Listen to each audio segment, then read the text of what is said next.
ሰላም ጤና ይስጥልን የተወደዳችሁና የተከበራችሁ የጎህ ቴሌቪዥን አድማጭ ተመልካቾቻችን እንደምን አላችሁ? ለዕለቱ ያዝናቸውን ሰበርና ወቅታዊ መረጃዎች ይዘን ቀርበናል። መረጃዎቻችን ቶሎ እንዲደርሷችሁ ዩቲዩብ ቻናላችንን ሰብስክራይብ፣ ላይክ፣ ሼር እያደረጋችሁ እስከ ፍጻሜያችን አብራችሁን ቆዩ። በቅድሚያ የፕሪቶሪያው ቋሚ የተኩስ አቁም ስምምነት ክትትል ቡድን አባላት ትናንት መቀለ ገብተዋል። የአፍሪካ ህብረት በክትትል ማረጋገጫና ተገዥነት ሂደት ስር የተውጣጡ ከፍተኛ ባለሙያዎች ቡድን ነው መቀለ የገባው። የአፍሪካ ህብረት ኮሚሽን የፖለቲካ የሰላምና የደህንነት ጉዳዮች መምሪያ የፕሪቶሪያው የተኩስ አቁም ስምምነት ክትትል ቡድን ትናንት መቀለ መድረሳቸውን ተከትሎ ኮሚሽኑ በፌዴራልና መንግስትና በህወሓት መካከል የተደረገውን የፕሪቶሪያው ስምምነት ተግባራዊ ለማድረግ ከፍተኛ ባለሙያዎች በክትትል ላይ ይገኛሉ። ወሳኝ ሚና እንዳላቸው ይታወቅ ይገባል ብለዋል። አባላቱ የጊዜው አስተዳደሩን ፍቃድ ካገኘ በኋላ ነው ወደ መቀለ እንደገና የተሰማሩት ተብሏል።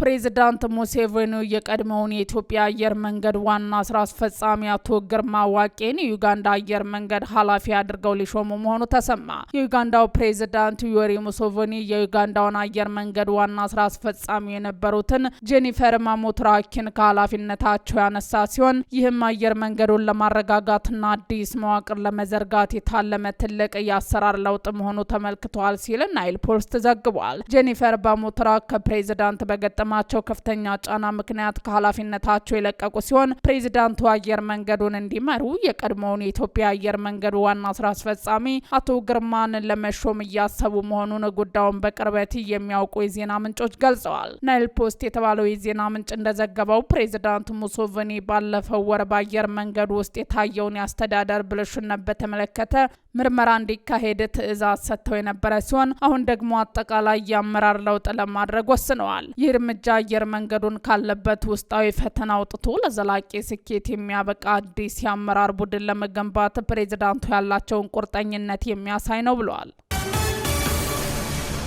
የቀድሞው የሊቢያ መሪ ጋዳፊ ልጅ የሆነው ሰይፍ አልኢስላም በታጣቂዎች ተገደለ። የሊቢያ የቀድሞው የረዥም ዘመን መሪ መሐመድ ጋዳፊ ልጅ የሆነው ሰይፍ አልኢስላም ማክሰኞ ዕለት በምዕራባዊ ሊቢያ ዚንታን በሚገኘው መኖሪያ ቤቱ በታጣቂዎች መገደሉን ፈረንሳዊ ጠበቃው ማርሴል ሴካሊዲ ለአሲኤፍ ተናግረዋል።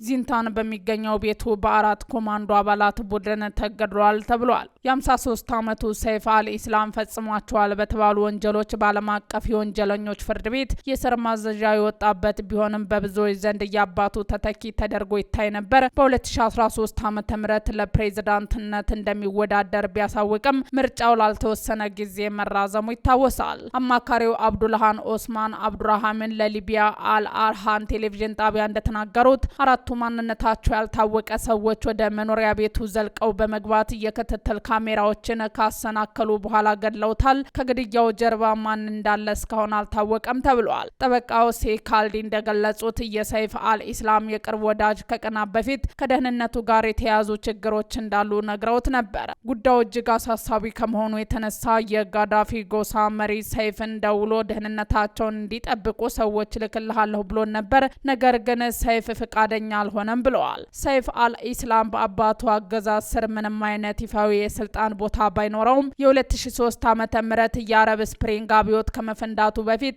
የለውጥ አራማጅና ልከኛ ምስል በመገንባት የሊቢያ ዴፋክቶ ጠቅላይ ሚኒስተር ተደርጎ ይገለጽ ነበር።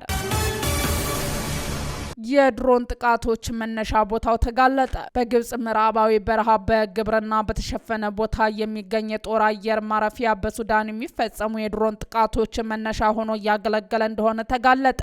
ኒውዮርክ ታይምስ በስራው ምርመራ ከዚህ ድብቅ የአየር ማረፊያ የሚነሱ ድሮኖች ባለፉት 6 ወራት የሱዳን የፈጥኖ ድራሽ ኃይል ኢላማ ያደረገ ጥቃቶች እየፈጸሙ እንደሚገኝ አስነብቧል። ኒውዮርክ ታይምስ ግብጽ ራሷን እንደ ዲፕሎማቲክ ተለዋጭ ብትመለከትም የሱዳን ጦር በመደገፍ ጦርነቱ መሳተፍ መጀመሯን ያትታል። በሱዳን የድሮን ጦርነት ከተጀመረ የቆየ ሲሆን የፈጥኖ ድራሽ ኃይሉ በተባበሩት አረብ ኤምሬቶች የሚሰጠውን የቻይና ድሮን እንደሚጠቀም ሲነገር፣ የሱዳን ጦር ደግሞ የቱርኪን ድሮኖች ይጠቀማል። የሱዳን ጦር የሚጠቀማቸው የቱርኪ ባራይክታር ድሮኖች በድብቅ በግብጽ የሚቀመጡ እንደሆኑ ሲዘገቡ ድሮኖቹ የሱዳን ወይም የግብጽ ዜጎች ስለመቆጣጠራቸው የታወቀ ነገር የለም። ግብጽ ወደ ጦርነቱ የገባችው የፈጥኖ ድራሽ ኃይሉ አልፋሽርን ከያዘ በኋላ መሆኑና ፕሬዝዳንቷ አልሲሲ የፈጥኖ ድራሽ ኃይል ሱዳንን መቆጣጠር በስጋትነት ስለሚመለከቱት መሆኑ ተነግሯል። አልሲሲ በሱዳን ቀይ መስመር ታልፏል ብለው ከተናገሩ በኋላም በደቡብ ግብጽ የታዩ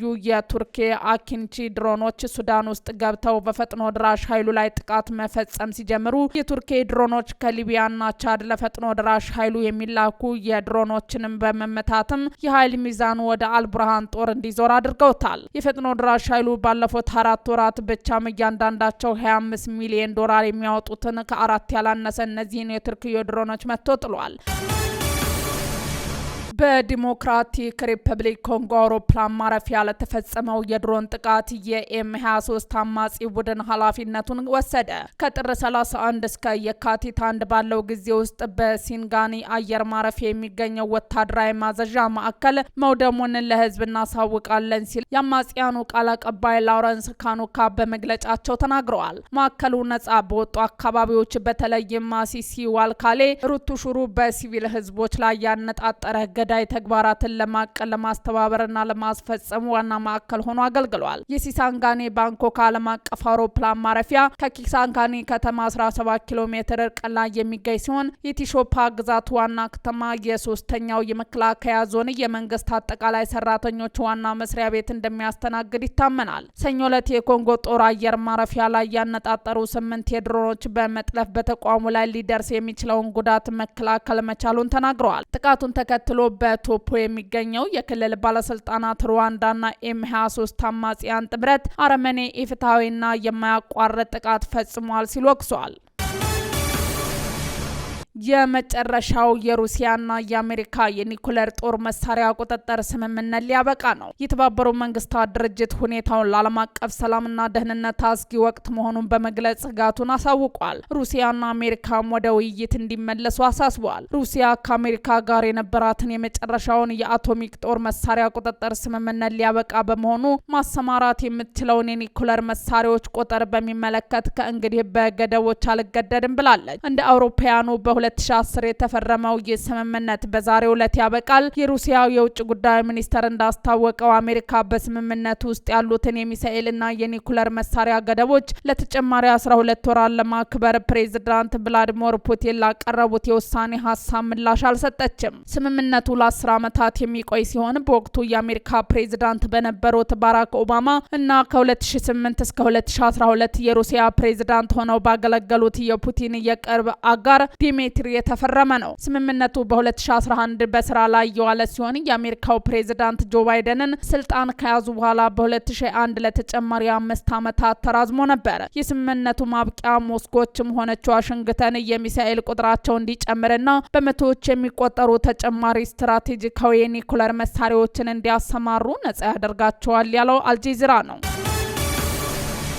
ውድ አድማጭ ተመልካቾቻችን የዛሬ ዜናዎቻችን እነዚህን ይመስሉ ነበር። አብራችሁን ስለነበራችሁ ከልብ እናመሰግናለን። መልካም ቀን እንዲሆንላችሁ ተመኘን።